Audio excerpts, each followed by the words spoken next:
Da parte della Liga Veneta. Della Liga Veneta. Via Panà, a Padova.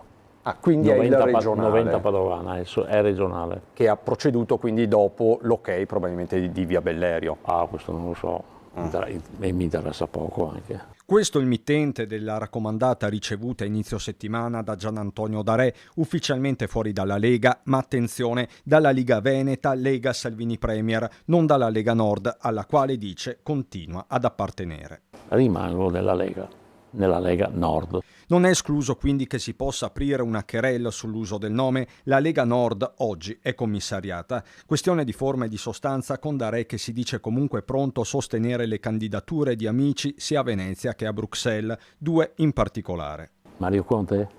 Certo che sì. Mario Conte alle europee? Certo che sì. Alle regionali? Certo che sì. Luca Zaia dove va? Certo che sì. Quindi lei il tandem Mario Conte-Luca Zaia lo vedrebbe bene? Sì, penso siano due belle persone, sono due persone accattivanti che possono creare consenso e possono essere quelle che potrebbero far anche ripartire. Già ripartire, anche perché i sondaggi per le prossime europee, rivelati in diretta, sarebbero raggelanti per la Lega salviniana. Danno Fratelli d'Italia attorno ai 6-7 europarlamentari nella circoscrizione nord-est. 7 sono tantissimi. Sono un numero imponente. E la Lega a quanto dà? Ma sono sondaggi che non ho io, ma che sono riuscito a sbirciare da Fratelli d'Italia. Ci dica, Si parla di un parlamentare, europarlamentare a nord-est, forse 2.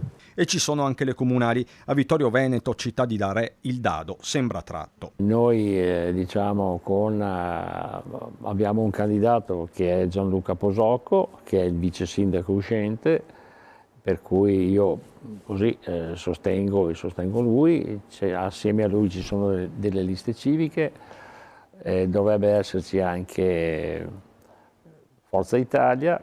Allo stato attuale quindi la corsa nel centrodestra vittoriese è a 3. La Lega ufficiale con Giuseppe Braido, i meloniani che hanno proposto Fabio De Nardi e per l'appunto la creatura di Darè, che quanto a Salvini... Lei si siede sulle rive del Piave?